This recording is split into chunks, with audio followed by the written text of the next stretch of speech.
Hello， 大家好，我係 Joey。我哋今日咧嚟金碧南灣咧介紹一套三房吓，就打包米噶吓，即係呢個房咧都係住咗一排噶啦，但係右下側咧就可以 OK 噶啦。基本上咧佢以前係自己住啦，冇出租出去過啦，即係都保養得幾好咁樣啦。咁我哋慢慢介紹下低嘅底箱啦，好冇？配套嗱呢個咧就係開尋大道噶啦吓，咁嗰邊。即係我哋右手邊嗰度咧就係大潤發噶啦。嗱呢排咧就好多嘢食啊，咩姜蹄、公釣魚啊、願者上交啊，仲有好多望之園啊，好多嘢食噶啦。咁呢對面咧都仲有一個商場吓，咁呢邊咧就係天虹噶啦。嗱，大家都可以望一望吓。嗱嗰邊咧都仲有一個貴德廣場。咁貴德廣場對面咧仲有一個正哥吓，正哥咧就好似。即係香港嗰啲海鮮酒樓咁樣啦，即係朝早都有茶飲啦，中午咧有嗰啲飯啦吓，就乜都有噶啦吓。咁如果有即係去安德利咧，咁喺呢度打車都好方便噶吓。嗱，我哋而家咧就到咗呢個巴士站啦。嗱呢度咧嗰度一個路口就係嗰度入去咧，就有一個農貿市場，好大噶吓。有海鮮檔啦，同埋家禽啦，乜都有得食。咁我哋望一望呢個巴士啦，好冇？咁我哋而家咧到咗呢個巴士站啦。咁呢個咧就係西區市場站下，就係後邊啱嗰個即係嗰個農貿市場咧嘅叫西區市場噶啦吓。咁呢個二路就係大亞灣加靈棍起。咁我哋而家呢個站咧就係西區市場。咁總站咧。就係到嗰個匯陽博恩場嘅吓，咁呢個三路就係義田故居吓，即係咁我哋呢個站咧就係西區市場，咁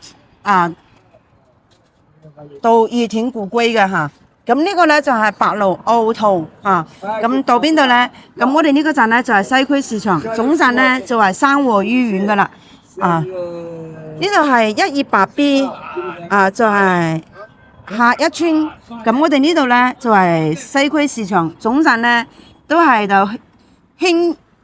容興花語星苑吓。咁呢個138A就係永昌廠。咁我哋而家呢個站咧就係西區市場。咁總站咧就係到匯陽汽車客運總站。209。濱海盛二期，咁我哋而家呢個站咧都係呢個西區市場總站就係匯陽高鐵站噶啦。咁呢邊316就係龍海三路東，咁我哋而家呢個站咧就係西區市場匯陽高鐵站噶啦總站。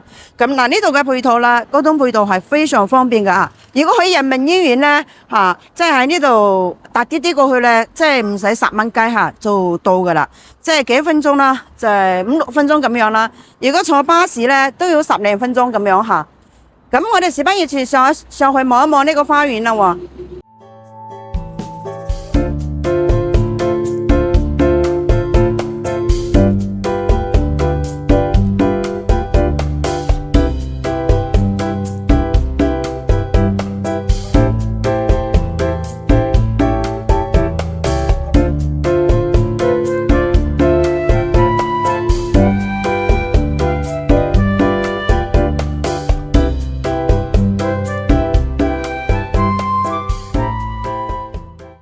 Hello， 大家好。嗱，我哋而家咧上咗呢個單位啦。今日嚟金碧南灣咧，介紹一套3房2廳1衛嘅即係打包米嘅，所見所得。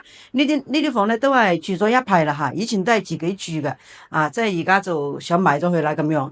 嗱，我哋而家咧望一望呢個門先，呢個門咧就係防盜門吓，就係金色嘅吓，睇起上嚟都幾 OK 噶。普通嘅鎖呢邊咧就係一個餐邊櫃啦，咁樣吓，睇下啲質地先。都 OK 吓，就呢啲咧裝修都係有啲年份啦吓，至少都要5-6年咁樣。嗱，呢個廚房咧都係兩邊式嘅吓，呢邊咧就係炒菜啦，呢邊就係洗菜啦咁樣。但採光都非常 OK 吓，呢啲搞下衛生咧，執佢都 OK 噶啦，就係咁樣。咁我哋而家咧出到嚟呢個餐廳位啦，望一望呢個台先。呢個都係實木噶吓，實木嘅咁樣坐咧都坐到4個，如果拉出少少咧就可以坐到6個人咁樣。呢度係擠咗一個雪櫃啦就係咁樣。其實呢度可以做一排櫃呢度咁闊咗，做一排櫃咧呢個可以做一個向日式嘅雪櫃放喺呢度就呢度仲可以做埋一個屏風咁樣設計得唔得咧？大家覺得？嗱，而家咧就到咗呢個客廳啦呢個梳化咧都有啲舊噶啦呢啲可以買啲電咧都可以用得到嘅嗱，呢個茶几咧都得茶几咧好實都係實木嘅。呢個咧都係實木咁樣。呢個電視機咧細咗啲我又換咗佢啦。咁呢度咧就係一個即係備景牆啦做咗一個黑荊花嘅包邊啦，同埋都係吊咗頂啦即係嗰啲燈飾都係以中式為主同埋呢度咧仲有一個隔離嘅冷氣機啦呢邊就有一個落地窗啦一個飄台啦採光都非常 OK 噶啦。咁我哋望一望睡房區先先睇下呢個崗位啦可以做一個弧形嘅乾濕分離嗱，呢度咧佢就做咗一個蹲廁啦就係一個洗面盆啦就係呢啲就咪一個即係個熱水器啦就係咁樣噶啦。咁我哋望一望第一間房先。第一間房佢擠咗個尾巴嘅床，呢邊咧一個落地窗呢邊咧就係擠咗個床頭櫃啦。嗰邊咧一樣做到一文導電嘅中式嘅即係收納櫃啦就係咁樣噶啦。呢間房咧都要7個半平方啦咁樣採光都非常 OK 噶一個大嘅落地窗。咁我哋到咗第二間房啦。呢間房咧就細咗啲但係咧佢就擠咗個尾二嘅床。其實呢度咧都仲要好闊綽啦。呢度其實都可以做個學習台，做個收納櫃上邊即係呢邊仲可以做個電腦台即係睇你點樣設計啦呢度就係一個冷氣機啦，即係隔離。咁我哋到咗第三間房啦。第三間房咧呢間房都真係擠咗個尾五嘅床，一樣做咗一個導電嘅收納櫃啦，一個床頭櫃啦。呢度咧仲有一個陽台啦都係我哋而家即係企個位咧都係中高路線都冇咩遮擋啦，係嘛？採光都非常 OK 噶啦而家咧呢套房都隔細噶啦，即係都係以中式為主咯。